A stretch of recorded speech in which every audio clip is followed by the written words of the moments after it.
What does it mean to take your journey into your own hands when you're trying to conceive? Why is it that we feel so disconnected from our bodies when we're struggling through infertility? And how do limiting beliefs show up to completely throw you from the progress that you've already made? On today's episode, I get to sit down with a special guest who will show you why you and your body and your mind are so intricately linked and how you can get both to work together as you are trying to conceive. Welcome to your journey to fertility. This is the podcast that blends science with spirit to give you all the tools you need as you navigate your fertility journey. I'm your host, Jennifer Edmonds, and for the last 15 years, I've been helping women on their journeys to motherhood and beyond. I believe that combining the latest scientific research along with the best energetic and mindset practices will help you to avoid putting your life on hold and bring you closer to your baby. Each week, you'll learn ways to support your fertility and trust your body so that you can stop stressing that you'll never have your baby and finally walk your path to motherhood. This is the Your Journey to Fertility podcast. Hello and welcome back to the podcast. I am so happy to bring you today's interview. I get to sit down with the wonderful Alyssa Chavez, who is an infertility warrior and an endometriosis advocate. She has watched herself go from chronic pain, digestive issues, ongoing fatigue, to feeling great, living her life fully, and welcoming her miracle rainbow baby after an 8-year-long fertility journey. After years of not getting the answers that she needed from her doctors, Alyssa decided to take a break from trying to get pregnant and began to take a deep dive into her own health and what might be actually at the root cause of the symptoms that she was experiencing. This deep dive led her to becoming a nutritionist, a functional hormone specialist, and a restorative wellness practitioner. She's also a life coach and an NLP coach as well. Alyssa's story is nothing short of incredible, and I cannot wait for you to hear it. So let's begin. Here's Alyssa. I'm so thrilled to have you here with us today. Thank you for making the time and coming and chatting to me. And we have so much to go through, and I am really excited for people to hear about your journey and everything that you've been through. So do you mind if you want to start with just allowing us to learn a little bit more about you? What is the work that you do? Yeah, absolutely. Well, thank you so much for having me on here today. I'm just thrilled to be a part of it. So I'm a functional nutritionist, and like so many people, got into this work because of my own journey and story, which I know we're going to dig into today. But I primarily work with women who are struggling with endometriosis, period pain, or just weird, irregular cycle kind of things, fertility, all of the many issues that women face and have struggles with along the way, because that was part of my own journey. And so I kind of just made it my life's mission to help other women who are going through similar struggles. Very, very good point. And so many of us do come to this work from personal experience. And I feel like it adds that extra layer of empathy, doesn't it? That Absolutely. so needed. And I would love to learn a bit more about your fertility journey, because I know it was a long one and there were quite a lot of parallels, I feel like, between our journeys as well and everything that we both went through. So can we start right back at the beginning? When did you start trying to conceive, and when did you start noticing perhaps that things were going to be a bit difficult? Yeah. So I would really say my journey started back in 2016, which was when my husband and I were engaged at the time that year. But that's also when I decided to come off of birth control, because we knew we'd been together for a while, and we just knew once we got married in 2017, we were ready to just start a family right away, or so we thought. That was our plan. And so I came off birth control in 2016 in preparation for that. Started to notice some stuff coming up in my body shortly after that. My period started to get really painful. And, I was just kind of thought, well, that's just me getting my regular period back after having been on birth control for so many years. And so then fast forward to summer of 2017, we had our wedding, we got married. And so we were ready to officially start trying to have a family. And like anything, at first it was fun. We were excited. And then slowly but surely the months started to tick by. And instead of getting that positive pregnancy test that we really had hoped for, instead I just kept getting these periods that became more and more intense and painful. My cycles started to become more irregular and just really long cycles, heavy cycles, just so many different things going on in my body. I found myself feeling just exhausted all the time and was having all kinds of issues with my gut going on too, was just feeling super bloated and uncomfortable and just so many different things happening. But the funny thing is, it actually took me struggling with getting pregnant to actually finally go and see a doctor because that's when I started to realize, hey, I feel like I'm in this young, healthy body. I think I was, let's see, I would have been 28 when we got married, and just thought, this should have been easy, and it's not. And so we ended up going to see, I think I saw a couple of OBGYNs first and just was told, hey, it's normal to have painful periods and, we can offer you some birth control. And I was like, well, that's not really going to work in this situation because I'm trying to conceive. So birth control is not typically helpful for that. And secondly, I want to know what's really going on in my body. I don't just want to be taking medication to cover up symptoms. And so finally, towards the end of 2019, we ended up deciding to finally go and see a fertility specialist. So this was already a few years into our fertility journey. And, we went through all of the tests. Anybody who's ever been to a fertility doctor knows what that's like. It's, blood work and ultrasounds and just every scan they can think of, basically, to see what's going on in your body. And the one good thing that came out of that is that I finally did get a diagnosis of endometriosis. In my case, they were able to see a large endometrioma on my ovary just through the visual scans. I ended up having surgery for that years later, but at the time it was through ultrasound. And so at least it gave me a reason behind all of the pain that I was in. So at least it gave me some validation, which was great. But what they told me at the time is that, hey, you're going to really have a hard time. In fact, I was basically told you're not going to be able to conceive naturally. So if you want to have a baby, you're going to have to do it via IVF. And so we kind of sat with that for a minute, talked through it, and, kind of dragged our feet a little bit, hoping that we would just get that positive pregnancy test in the meantime. But we didn't. So in 2020, we ended up diving headfirst into IVF, and we went through all of the fun shots and hormones and just all of the physical toll and the mental and emotional toll that comes along with that. And at the end of the day, for us, what ended up happening is that we did our first embryo transfer failed. It just didn't stick around, which was something that I didn't expect to be as challenging as it was to handle emotionally right there. And then we had a second transfer, which ended up being successful. And we were super excited, thinking that, okay, this is it. We made it. All of this effort has paid off. We're finally going to be mom and dad. And what ended up happening for us is that we had a miscarriage at the end of the day. And so by this point in time, I was just feeling physically the worst I'd ever felt in my life.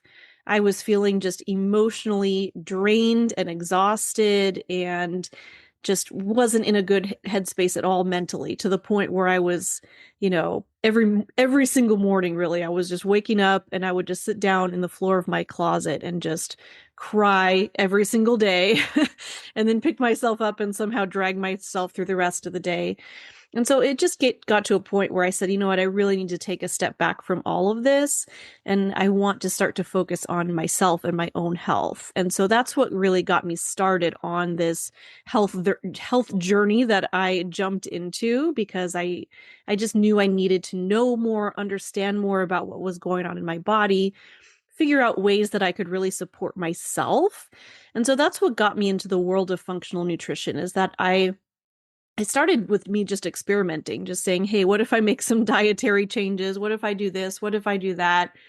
I started to realize how powerful these changes were. And so I dove in to getting myself educated and learning how to actually use these tools to help other people as well as myself. And along the way, so many things improved. I mean, that crazy fatigue that I had started to get so much better. My gut issues completely went away. And I was even able to get to the point of having periods that were completely pain free, which I truly didn't think was possible because, I mean, my periods were painful to the point where I couldn't, you know, definitely not go to work or do anything productive with my day, but I couldn't even walk or really even stand up straight for several days during every period. So to be able to go from there to having no pain was pretty incredible for me. And so, of course, I knew this is something I have to share with people. And so I continued that journey for a few years, but through all of that, I got to the point where I was feeling physically healthier than I ever had, but I still wasn't conceiving. I knew I didn't want to go back to IVF. It just wasn't the road for me. And so then I started to realize that, hey, maybe, just maybe, there's more to this than just my physical body. Maybe there's something to the mental and emotional side of things as well. And so I really started to do some work to focus in on supporting my nervous system and my mindset and my emotions, and just started to dig through some of these layers that I had kind of stuffed down and ignored for many years. Because anybody who's been on a fertility journey, you know exactly how heavy it can feel, and just there's so many emotions that can come along with that, right? The anger, the frustration, the fear of, whether or not you'll ever have a family, the sadness. I mean, there's so much there. And so as I worked through all of that, all of a sudden, one day, just spontaneously, I ended up getting a positive pregnancy test. Just completely just happened the way I always had hoped it would for all those years. And so now, about 9 years after first starting our fertility journey, I am now expecting a little girl who's due in just a few weeks. Wow, Lisa. What a story. And gosh, nearly 10 years of Yeah. going through how many iterations of, is this ever going to happen, and what is my life going to look like? And to think that we get told that age is the biggest thing we need to worry about, and here you are Yes. at the age of, what was it, 28, trying to Hmm. start your family. And I love your story, but gosh, so much of it made me really angry. Yes. Told by gynecologists that to have periods that are so painful that you can't get out of bed or you can't walk, how Hmm. is that in any world normal? Oh, that just Right. makes me so frustrated. Agreed. Oh, I have so many questions. I want to start with, what do you wish you had known at the beginning of your journey that you know now, that for some reason we are not taught, we're not being given this information, we're thrown on birth control at very young ages and then expected that everything is just going to be easy as can be when we want to get Yeah. pregnant? So what do you really wish that you had known? I feel like I have quite a long list of those things, but I'll I'll talk about the most important things that I wish I had known. I think the biggest thing at the top of my list is just I wish I had known more and understood more about how my own body works and what's actually normal and what's not normal. And because even just with that, I mean, there's so much of my story that I think could have turned out differently if I had a better understanding of my body. And it's one of those things, you don't know what you don't know, right? Because looking back, my body was sending me a lot of signals that something was off, something wasn't quite right. And, definitely the messaging I was getting from doctors, but even the messaging that I was hearing from society around me, from friends and family members, things like that, you know, oh, well, just having period pain is just normal. It's part of being a woman. We're supposed to kind of just suck it up and move on with our lives, pop some Advil and get back to work kind of mentality. And I really wish that I had had a better understanding of just this is what a period should look like. This is what your cycle as a whole should be like. And if it's if it's falling outside of that, that's really a sign that your body's asking for deeper support. And it's something I think I didn't really fully understand until years later. At this point, I really, really make it a point to listen to my body and understand what it's asking for. But it's definitely something I didn't understand going into this. And I think the other part of it for me that I really wish I had known earlier on in my fertility journey is just the whole idea that there's so many layers to fertility. And I know we're going to dig into a lot of this today, kind of what I was talking about before. So many of us, I think, tend to think of fertility being a very physical process, right? We know about the ovaries releasing the egg, and the egg has to connect with the sperm and it has to implant in your uterus. Like, there's a physical process that happens. But when it comes to fertility, there's so much more than that. There's so much that happens just with your mind, with your nervous system, which I know this is stuff you talk about all the time as well. And all of that impacts your physical body as well, and your fertility and how your body functions. It's just everything is so very interconnected. And that's something that definitely took me years to understand. So I hope that by, sharing my story, and I know just with the beautiful work that you do, that hopefully we can help to streamline that for other people and, not have it take a decade to figure that out. Exactly right. And these are things that girls should be taught when they get their periods. We need to know what is normal and what isn't. And the solution is not let's take painkillers, let's go on Right. birth control from a young age to hide symptoms, because lo and behold, they're still there when you come off birth control. And anyone who's had menstrual irregularities will attest to that. It is so, so frustrating. And why is it, do you think, that we are so disconnected from our bodies? And I talk about this a lot with my students as well. And when I grew up as an athlete, and I'd always worked in the fitness industry, and I thought I was very connected to my body. I thought, well, of course, I know how much weight I can lift. I can know how fast I can run. I thought I was very connected. But then when I faced fertility challenges, I realized I had no idea what was going on within my body. So why do you think this happens? Yeah, I feel very similarly to you. I grew up as a dancer and got into yoga when I was in my early 20s. I mean, I was always very physically active and in tune with my body in many ways, but also very not in tune with my body in other ways. And honestly, I think a big part of it, at least, when I've kind of gone back to reflect on all this, a big part of it is, I think, the way that we're raised and the things that we see around us, and just kind of the societal norms, I think, are a huge part of it, because it's so common that if there's some kind of symptom that comes up, there's some kind of pain, there's some kind of discomfort that comes up, what is the most common thing that we're offered as a solution? Well, why don't you take a pill of some kind? And sure, there's times when that's necessary, and goodness knows there's medications that save people's lives, and that's incredible.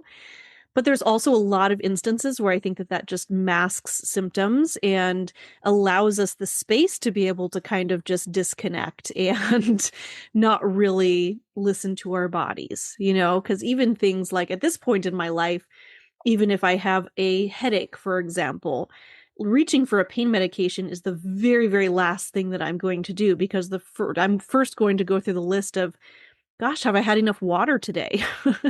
Have I had enough minerals in my body to support this? Like, my head's hurting for a reason. It's not just random. Am I feeling stressed? Is there tension going on of some kind? Why is my body sending me this signal? And that's a small example of that can happen on a day-to-day basis, but it goes so much deeper, I think, when it comes to all of the topics that we're talking about, as far as just the health of our cycles, the health of our fertility.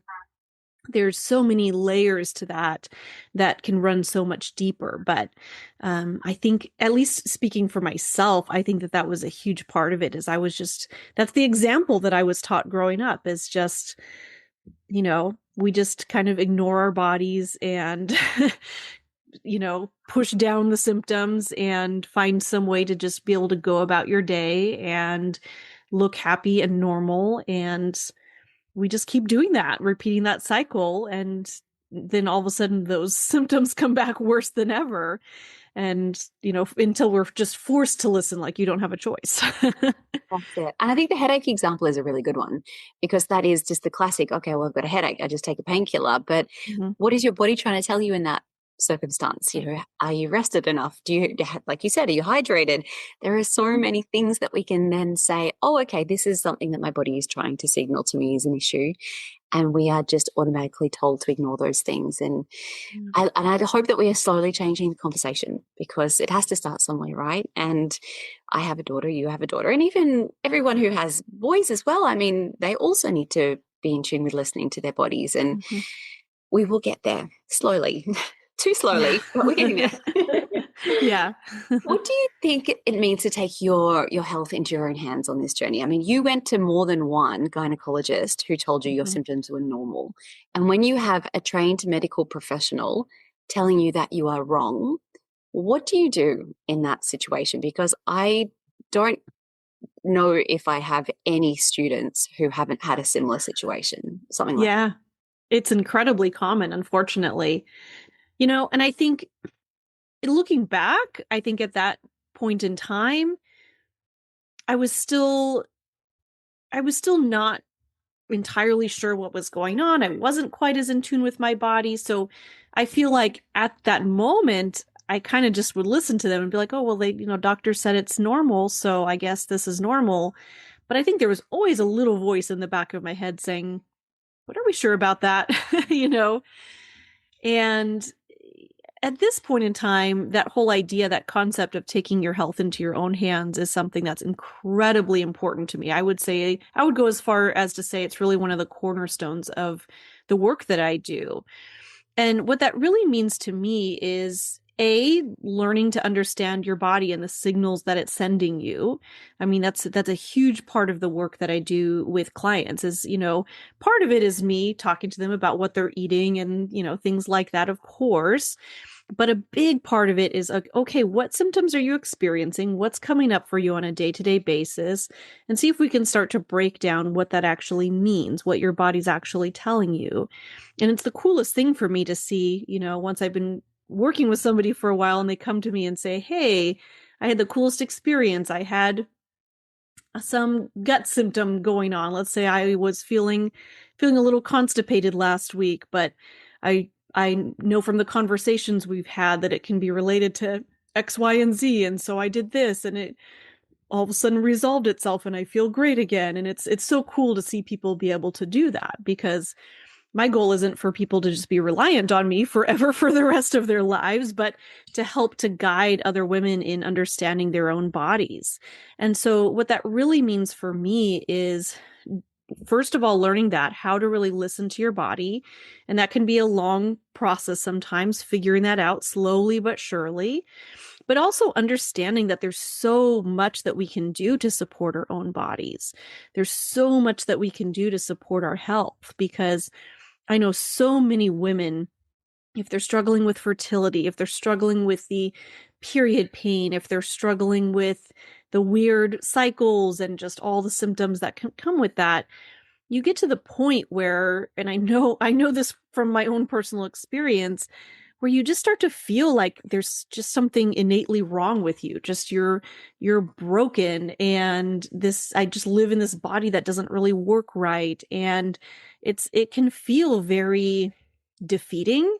It can leave you with that feeling of just hopelessness. And that's not a great place to live. And so for me, a lot of it comes back to the idea of empowerment of, okay, if we start to say, make some changes to your diet, if we start to make some changes to, the way that you're living your life, as far as the way that you're moving your body, the way that you're, paying attention to how you go about your day and managing your stress and just paying attention to how you feel as you try different things and just start to shift things in your body. For me personally, I found that to be the most empowering thing, knowing that, okay, I don't have to rely on going to doctor after doctor after doctor for answers, that my body already knows what it needs. And the more that I learn to listen to that and understand that, and start to connect the dots and start to build just consistency in these habits that I'm developing, and just slowly but surely making these wonderful little sustainable changes that I feel like I can keep for many, many years to come.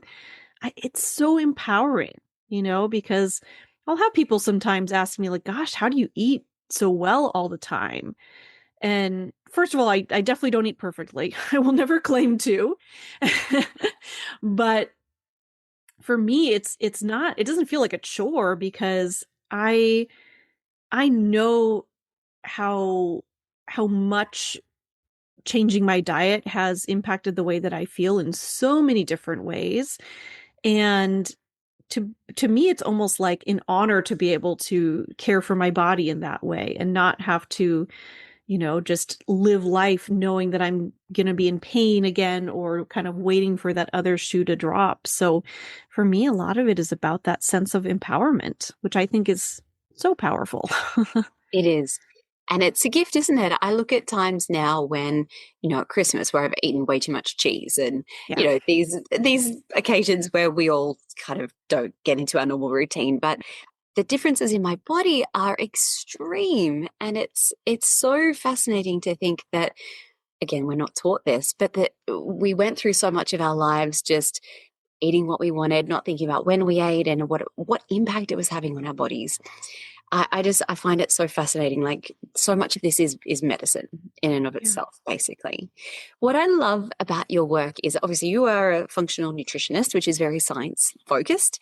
But the whole premise of my podcast is really to blend a lot of those scientific principles, which are incredibly important, but also with the more spiritual and emotional Yeah. side of this journey, which I think is why you and I connected so well, because we're very aligned on this area, I find. Can you talk to us a little bit about what limiting belief patterns are and how this ties into everything that we're going through on our fertility Mhm. journeys? Yeah, absolutely. Yeah, this is something that I, again, probably didn't really fully realize was impacting impacting my life for a very long time. But it absolutely does, because limiting beliefs really comes back to that inner dialogue that we just tend to repeat all throughout our day. Because I don't remember the exact statistics on this, but I know that the vast majority of the thoughts that we have are the same ones that just repeat day after day after day after day, right? And I think, again, especially when you're on a fertility journey, which comes with so many emotions and ups and downs and traumas along the way, it's very easy to fall into this pattern of developing beliefs around that. So, for example, for me, some of the beliefs that I developed along the way were, because I was told this by doctors, that I can't conceive naturally. It's not possible for me. Um, the belief that I'm starting to get too old to be able to have babies. I'm now 36, going on 37, and was ended up being able to conceive naturally at that age when I wasn't in my 20s. So there you go. But it definitely was a belief that I carried, because we hear that so much. Oh, your fertility declines after age 35, so you better get a move on here. And things like what I was talking about before, about just feeling like my body was broken. That was definitely a big one for me, just feeling like, oh, well, I'm just broken. I just don't work correctly. So those are some of the beliefs that I know looped themselves over and over in my mind. I'm sure many people out there have had some similar thoughts and beliefs. But what happens is, when you have those thoughts, when you have those beliefs that just repeat themselves day after day, your body kind of just aligns with those thoughts, with those beliefs. I'm a big believer in the whole idea that every cell in our body listens to our thoughts every single day. It's something that I very much believe in. And can it take some work to shift those thoughts and beliefs? 100%, right? I didn't just wake up one day and decide, hey, I'm going to change all of these beliefs that I have. I mean, it was a process for sure, but I did start, catching myself when I would hear my mind say things like that, and just start to rework the conversation that was going on in my head, and start to slowly shift those beliefs. Because if you really truly believe that your body is broken, for example, your body's probably going to stay more in that state. Unfortunately, I know that was true for me, right? Whereas if you start to believe, if you start to truly believe that it's possible for your body to heal, that can be one of the most powerful thoughts that you can possibly have. And I think for me, it started in small amounts, like when I would start to see changes in my health, like I would make some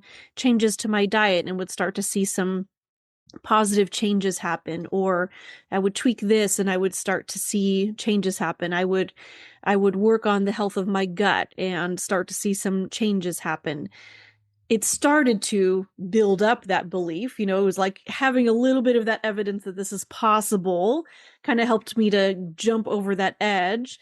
And then I started to realize that, hey, if I really wholeheartedly believe that this is possible for me, it's going to be possible for me. And so I just started to really hold that vision of what I wanted to feel like, what I wanted my life to look like, where I wanted to really be, and just did my best to really live in that space, rather than live in this space of just despair and hopelessness, even if I wasn't physically there yet, if that makes sense. No, it makes perfect sense. And it's sort of very simple when we talk about these things, but it is not easy. And Yeah. it sounds like, oh, okay, well, I just think something else and then all of the cascade of good things will happen, but it is not that easy. So for anyone who is listening to this who has that belief somewhere, even if it's not a fully conscious one, that some way I'm broken or my body can't do this or it's never going to happen for me, what steps can we start to take each and every day to rewire some of those beliefs? Yeah. I think the first thing is having an awareness of what those beliefs are, right? It's understanding what those thought patterns are. So I know one thing that was helpful for me is kind of just doing a brain dump of that. What are the things that I'm noticing, sitting down with pen and paper and just jotting things down? What am I noticing my mind saying on a day-to-day basis? Um, Starting to recognize just those stories that we tell ourselves, because it's hard to change your beliefs if you don't really fully understand what they are. But one thing that I found really helpful is that I think for so many people, we hear things like this all the time when you're going through a fertility journey, just like, oh, think positively, or just relax and things are going to work out. And like you said, it's not that simple. And I think it can end up being more frustrating for people to think that way. Like, okay, I'm in this space of feeling complete despair and hopelessness, and now you want me to jump to feeling super positive and happy and excited. And it feels like there's just this huge gap that just feels impossible to overcome. And so one thing that I found really helpful along my journey that can definitely be a good first step for people is see if you can find that space that feels just a little bit better, right? So for me, that hopelessness was left me in this space of just feeling like there's nothing that I can do. I'm at this dead end. I tried IVF and that didn't work, and that they told me that was my only way to do it. And just feeling like the doctors didn't know what to do. I didn't know what to do. And so I'm just stuck, right? And so for me, I think that next thought that felt just a little bit better, that started to dig me out of that hole, is even just saying, maybe there's something that I can do. Maybe if I make this one tweak to my diet, things can start to shift a little bit. Or, just thinking about what could be possible for me, or just in some capacity, bringing myself just up just a little bit, not expecting a miracle overnight, but just how can I get myself to feel a little bit better? And doing little things like that started to boost my confidence. It started to give me that sense of empowerment. And from there, I was slowly able to build to the point where I did start to feel excited again about the fertility journey. And I did start to feel uh, much more hopeful and joyful about the whole process, which definitely wasn't the case the whole time. I know my poor husband for a while just would tell me he felt like he was just walking on eggshells because it's like one little mention of baby or my health or whatever would just kind of send me over the edge. And I'm sure as my spouse that was a little challenging for him to navigate. And he started to comment on that, like, oh, I feel like we can actually talk about this again and start to feel, excited about the possibilities. Like, okay, let's say we aren't able to conceive naturally. What would we be willing or able to do? And it allowed us to come back to having those conversations and feeling much better about it. But yeah, it's just like a step-by-step process, definitely slowly but surely. You touched on something there that I think a lot of us are terrified to do, and that's the what if this doesn't work conversation. And I think I was incredibly resistant to doing this. And I feel like everyone I come across, no way in the world do we want to even consider that this isn't going to work out for Mhm. us. But I feel that that is really a lot of the key to unlocking a lot of these limiting beliefs, because really what's happening in your body is that your brain is saying, well, I'm terrified of that option coming true. And we're gonna push that away. We're gonna not think about it. We're definitely not going to talk about it. But the thing that happens is that when you do consider the worst case scenario and you say, look, we actually would be okay. It's not what we want. It's not like our dream come true, but we would survive. And that is all your brain cares about, is knowing that you can survive. So when you can address these really deep held fears that potentially things aren't going to work out the way that you want them to, and your brain goes, oh, okay, well, we did address that fear and it wasn't the end of the world. We actually didn't die. Then I feel like that is where you start to peel back a lot of these layers, when your brain goes, oh, I can just relax a little bit more around that belief. And so I think that anyone who's listening to this, whilst it is not an easy thing to do, it's not something that we want to do, it's not fun, it is incredibly powerful. So addressing those. So thank you for bringing that up. I really think that is so, so important. You look after your patients, your clients, in this beautiful combination of like the physical way and then the emotional way and spiritually. So how can we start to look after our emotional, physical, spiritual health every single day? Yeah. Um, I think same idea. It's a little bit of a step-by-step approach with that, right? Because I know one of the things that I run into sometimes is that when I start to share my story and my journey, that people are going, "Wow, you've changed so many things." And so now I feel like I have to do all these things in order to get to where you are. And what I want to say to those people is that story that I shared took nearly a decade from where I started to where I am now. So it certainly didn't happen overnight. And I really explored those pieces just one step at a time. For me, and I think it really comes back to what resonates most with you and what feels most possible and doable for you right now. Because honestly, I think if somebody had told me back when I was going through that IVF journey and went through a miscarriage, I think if somebody told me that, hey, the first thing you're going to have to do is deal with all your emotional baggage, I think I would have run the other way screaming. I just wasn't ready for that yet. I was not quite in that place. However, I did feel ready to let me experiment with changing my diet and see what happens, right? That felt like a step that I could take. So I think that's an really important thing for people. And again, this is something that I'll actually sit down and discuss with people. Hey, these are the things that I think could be really powerful for you, but what feels like it's doable for you right now, right? Because if we're just told, here's the list of things that you need to do to better your health and just do it all this week, it can feel overwhelming. It stresses you out more. And that can just take you the opposite direction of where you really want to go. And one of the most important things, which you kind of touched on with what you were just saying, is that we need to be sending signals to our body that it's safe. That's really one of the key things that's so important when it comes to just the healing process in general. Definitely when it comes to fertility, right? Because that's one of the key elements there, is that our body's just, it's not going to prioritize reproduction if it just feels super stressed out and all the things. And unfortunately, sometimes with that healing journey, people can feel that way, right? My goal here is to feel better, but I feel like I'm trying to do so many things to feel better that now I just feel more overwhelmed and stressed out. So that's one of the first pieces of advice that I love to give people, is just take it one piece at a time. But definitely, supporting your body through all of the things that impact it, right? Through the food that we're eating, is, just even on a super foundational level, just, is it real whole food that's going to be nourishing your body?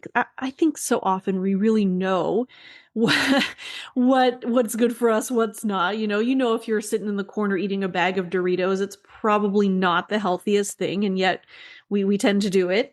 But just, looking at the foods that you're eating, does it come from nature? Is it a real whole food? Something that your body can really understand and feel nurtured and nourished by. There's, of course, a lot more complexity to it when it comes to dietary stuff, but just to keep it kind of high level and big picture here, just that can start to send signals to your body of like, oh, this is okay. I feel safe when I'm eating these foods that are really nourishing. Same thing when it comes to our lifestyle stuff. And I'm sure this is something you talk about a lot in yoga. I actually have been teaching yoga myself for many, many years, not fertility yoga, but it comes back to that same idea. Just movement, exercise doesn't have to feel like some super hardcore hit fit workout where you just, you're trying to get these super crazy ripped muscles and, I have to work out every day and do this and this and this. Because again, sometimes that can leave your body feeling more stressed than anything. Sometimes it's really a matter, when we're talking about listening to your body, of scaling back and finding ways to move your body that feel nourishing and nurturing. And the same thing goes for your mental and emotional health, right? It's not a matter of doing more in order to, take care of your nervous system and everything. And I think you were actually just talking about this on your recent podcast episode and social media and everything. I saw you talking about this as well, of just, it's not always about doing more. Sometimes it's actually about stepping back. What can we scale back on? What can we do to help our bodies feel like they have more space and can have more of that connection and just ability to be able to heal. I like to think of it as just creating an environment internally and externally that allows space for that healing process to happen. And that can look a little bit different for everybody. That comes back to the whole idea of bioindividuality. We're not all the same in any way, right? Mentally, physically, emotionally, all of the things. But it's about taking those small steps, sometimes taking a big step back, figuring out what actually works well for you and your body, and just taking those small, simple steps forward to, help yourself to feel better and, hopefully get closer to your goals at the end of the day. That's so beautifully said. Thank you. It's sort of, I like we were saying before, it's this idea of it is simple, but in practice it isn't easy. And that sort of leads into the last thing I wanted to ask you about, which is, and I'm sure you come across this all the time, I'm sure you had these moments as well, where you were like, I have to do everything perfectly in order to get what I want. And I can't make a decision unless I run it through the lens of, okay, well, is this going to harm my fertility this month or not? And it becomes very overwhelming and very obsessive very quickly, especially when you think that more is more and you're like, well, I'll take another supplement. I'll be really strict. I won't eat that pizza on the weekend because goodness knows that's going to be the end of me being able to have a baby. Right. And I feel like we kind of know that this is crazy, but it's very hard to unwind it in practice and to find that balance between I know I need to take a few steps in order to support my body and my overall health and fertility. Like you said, the eating the good foods and looking after what your body needs and not pushing yourself. But where's the line? And how do you explain to the women that you work with how to find that balance? Yeah, that's such a great question. I think is really key to the work that both you and I do is finding that, because I have definitely been on the other extreme end of that. When I first started getting into this, it was all about eating just this perfect diet and taking every supplement I could find that could potentially help me in some capacity. And really along with that, I think came that fear and anxiety around, if I mess this up, then it's all over, right? Because I mean, I was at one point, it was like, okay, zero alcohol, zero caffeine, zero sugar, zero, gluten or dairy, zero corn and soy. And I just had this whole giant list of things that I would avoid. And on the other hand, had this whole giant list of things that I should be eating all the time. I need to get more vegetables. I need to get more supplements. I need to get more this and that. And I did definitely drive myself crazy doing that for a while. And, maybe I needed to go through that to understand, you know, more about how all of this works. But that's definitely not how I'm living now, right? Because it left me in a mindset that was much more stressed out and overwhelmed than I needed to be. But I definitely think it's important to understand that we don't need to be perfect in order to be healthy, right? That's definitely a key piece to understand. And that goes with everything: diet, supplements, uh, lifestyle, movement. I mean, all of the things, right? Missing one yoga class does not mean you're going to never conceive, right? Eating one unhealthy meal does not mean that you've ruined your fertility forever. Missing a dose of supplements. I mean, there's so many layers to that. But I think what it really comes back to is the whole concept of perfectionism to begin with, right? I know I've been guilty of this, and I think it's true of many people in the world for sure, but definitely a lot of women I see struggling with this. And what I see is that it kind of goes from that top down place when we're feeling like I have to be perfect in order to get to this. It leads us to feeling stressed and overwhelmed and anxious and all of the things. And, at the end of the day, those are the same, that's the state of being that's going to make it most challenging to be able to conceive and just live in a healthy body in general. And so that's, I think, the first step is just kind of giving yourself space to step back, release hold of that need to control everything and be perfect with everything, and just rest easy with that knowledge that your body knows what to do, right? There's a very intuitive nature to our bodies. Our bodies know what to do without us needing to control everything that happens within it. We really can't control everything that happens within it, even if we try. So I think a lot of it comes back to building that trust with yourself, building that trust with your body. And, the more that we do that, the better we can feel at the end of the day. Because even things like, for example, I know one thing that I was doing for a long time is, I started to read about all of the toxins in our environment, all of the chemicals that can come in our food and our cleaning products and our household products and our beauty products and our clothes and our furniture. It's like they're everywhere. And so I definitely went through a phase of just, wanting to get rid of every possible toxin I could possibly come into contact with. And oh no, somebody sprayed some toxic perfume around me, so now I'm not going to conceive this month. I mean, it definitely got pretty extreme for a while. And then I started to realize after a while, okay, like I'm going to do my best to control my home environment as best I can. And I say as best I can because I, even still don't have 100% control over all of that, but also understanding that you're never going to not come into contact with toxins in the world. Like if you're out there interacting with other people and going out in public, like you're going to come in contact with some stuff, and it's okay. Because, really the point is we want to limit the burden on your liver. We want to limit the stuff that we're coming into contact with. But at the end of the day, your body also has processes to deal with this stuff. You have a built-in detoxification system that's pretty incredible. And so I think it's a balance between doing the things that we can to care for ourselves, but also having that trust in our bodies that it knows what to do at the end of the day.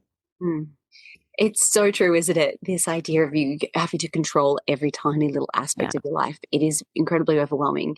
The thing I find that helped me the most was just to ask myself when I did let go of a bit of control and I went to the restaurant with my friends, I ate the gluten, I ate the dairy. Mm-hmm. How did that actually make me feel? Because I'm not intolerant to any of those things. And lo and behold, when I did actually go and have a nice night, chatting to my friends, enjoying myself, I felt so good.